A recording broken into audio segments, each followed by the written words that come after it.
O Senhor esteja convosco. Proclamação do Evangelho de Jesus Cristo, narrado por São Lucas.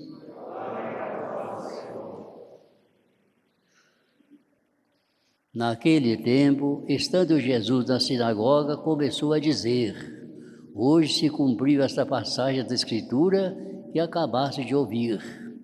Todos davam testemunho a seu respeito, admirados com as palavras cheias de encanto que saíam de sua boca. E diziam: não é este o filho de José? Jesus, porém, disse: sem dúvida, vós me repetireis o provérbio: médico, cura-te a ti mesmo. Faze também aqui em tua terra tudo o que ouvimos dizer que fizeste em Cafarnaum. E acrescentou: em verdade eu vos digo que nenhum profeta é bem recebido em sua pátria.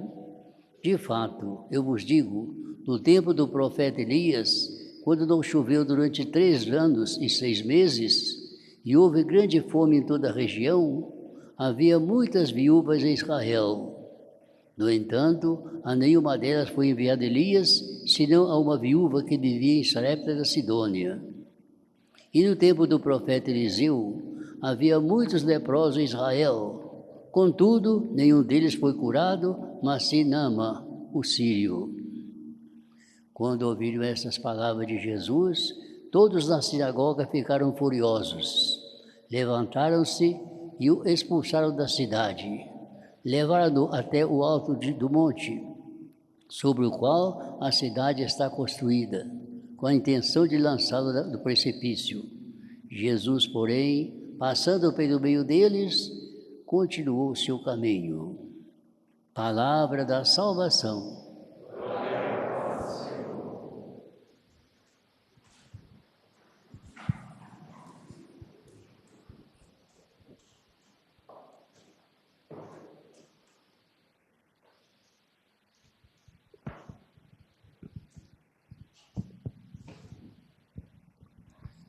Meus diletos irmãos aqui presentes, fisicamente, e todos aqueles que estão também aqui presentes, em espírito, em suas casas, em seus trabalhos, através dos meios de comunicação.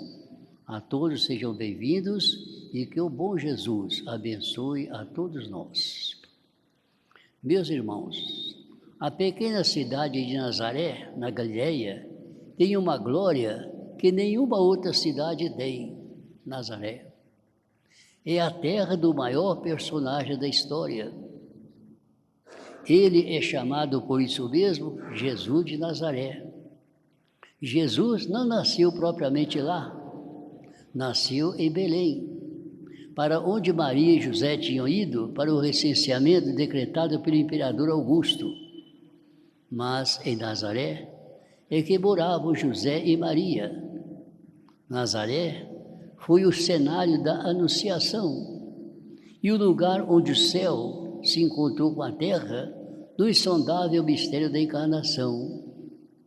Para Nazaré, a família voltou depois do período de Belém e aí se fixaram. Em Nazaré, Jesus cresceu e atingiu a maturidade, trabalhando no ofício de carpinteiro com José, que era o seu pai. Ali frequentou também a sinagoga, como fazia todo o piedoso israelita. Assim como nós participamos da missa todos os domingos, Jesus também no sábado ia na sinagoga participar da celebração. Domingo passado lembramos a famosa visita à sinagoga, quando ele, Jesus, se manifestou como aquele no qual se cumpriam as profecias de Isaías, anunciando alguém que ia trazer toda sorte de bênçãos para o mundo, domingo passado.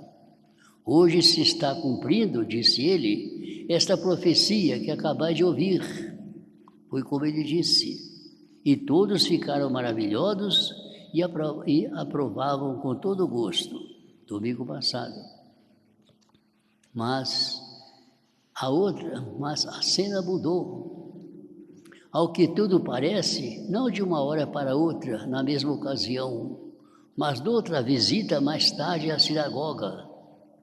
Eles reclamaram por que é que ele não realizava em Nazaré os milagres que estava realizando em Cafarnaum? Ele tinha uma predileção toda particular para Cafarnaum.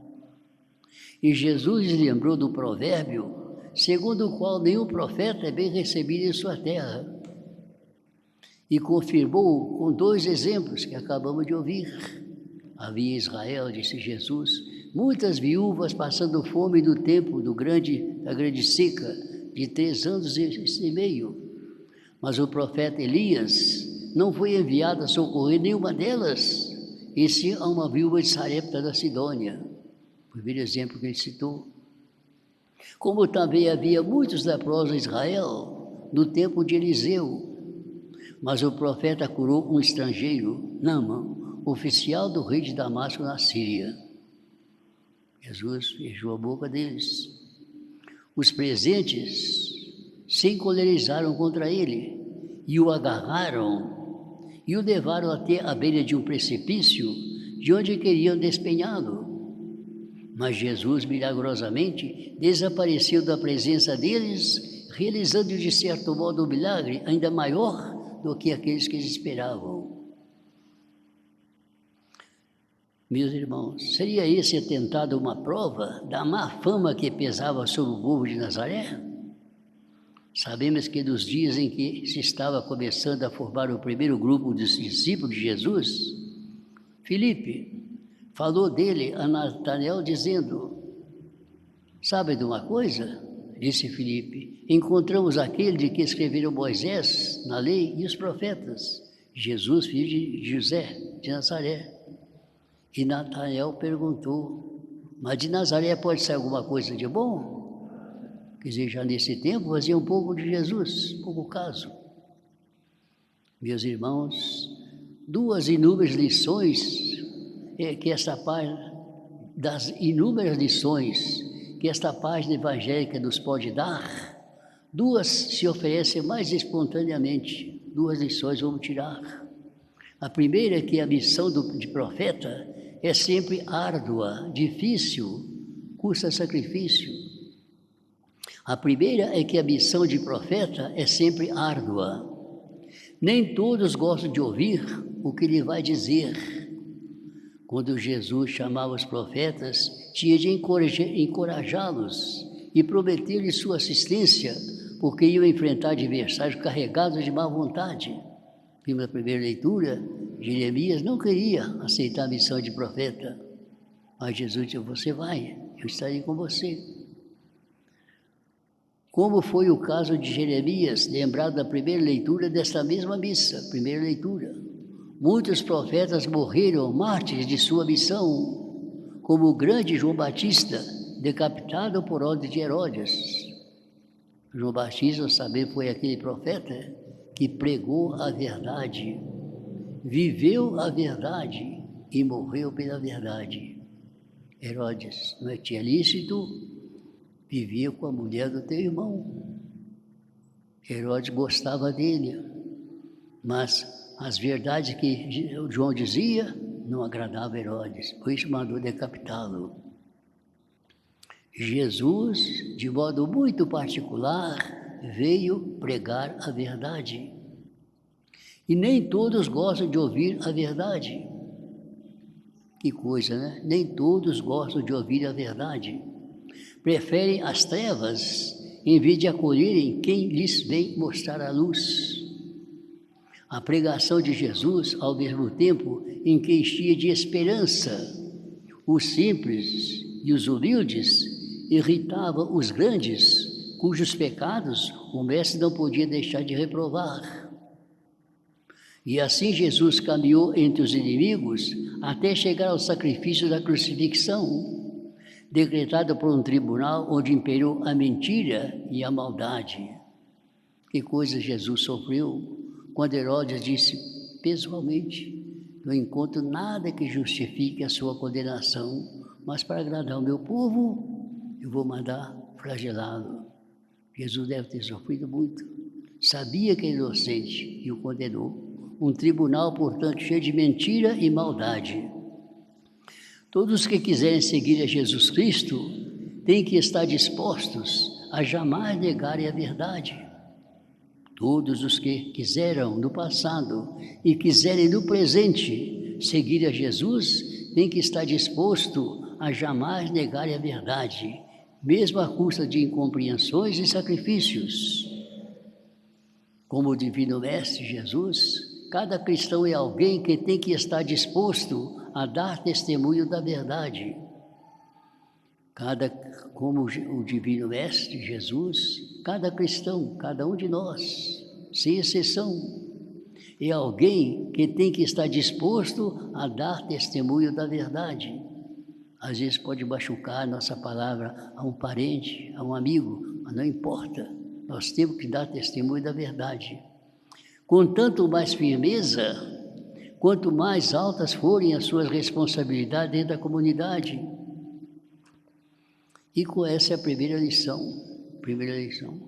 E como segunda lição, temos que aprender a não imitar os nazarenos na sua atitude mesquinha de não querer valorizar o filho da terra e ficar como que enciumados porque se está tornando importante. Às vezes acontece que a gente ajuda uma pessoa num determinado trabalho, quando ela cresce e consegue uma posição melhor, a gente sofre com isso e procura. E contra, não pode ser assim. Se nós ajudamos, vamos ficar satisfeitos com o progresso da pessoa. São João Batista é um que dá um grande exemplo para nós. Quando disseram para ele: mestre, do lado do Rio Jordão, tem alguém que está competindo com o senhor, está batizando também. E qual foi a atitude de João? Diferente da atitude dos nazarenos. João disse: é preciso que ele cresça e que eu diminua. São João se sentiu feliz por ver que Jesus estava crescendo. E à medida que Jesus crescia, se tornava conhecido e amado, ele procurava se retirar aos poucos. São Mateus registra as expressões que usaram. Este aqui não é filho do carpinteiro? Esse Jesus que vocês estão elogiando? Sua mãe não é Maria? Seus parentes não são toda gente nossa, que nós conhecemos? Tiago, José, Simão e Judas? De onde é que lhe vem toda essa importância? E acrescenta que desdenhavam dele, por ser uma pessoa conhecida, aparentemente igual a todos, faziam um pouco caso dele, quando ele é aquela pessoa importante que veio ao mundo para futuramente ser o nosso Salvador. Meus irmãos, volto nosso olhar para a segunda leitura, muito importante, a segunda leitura, que nós ouvimos, que foi lida lentamente, para que todos pudéssemos aproveitar. A caridade, entre outras coisas, diz São Paulo, não é ciumenta, não procura seus próprios interesses, não se alegra com a injustiça, mas se rejubila com a verdade. É preciso ir aprendendo a vida inteira, a viver o mandamento do amor. Que mandamento é este? A caridade. E assim o mundo ficará muito melhor se todos nós praticarmos a caridade. Como sugestão, durante a semana, vamos pegar as cartas de São Paulo, vamos ler um pouquinho o que ele fala hoje sobre a caridade.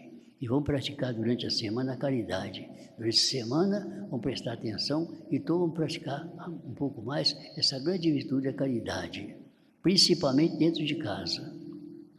Ninguém vai se esquecer. Quando tiver algum problema, alguma coisa que nos incomoda, não, essa semana vou praticar a caridade e procurar agir diferentemente. Louvado seja nosso Senhor Jesus Cristo.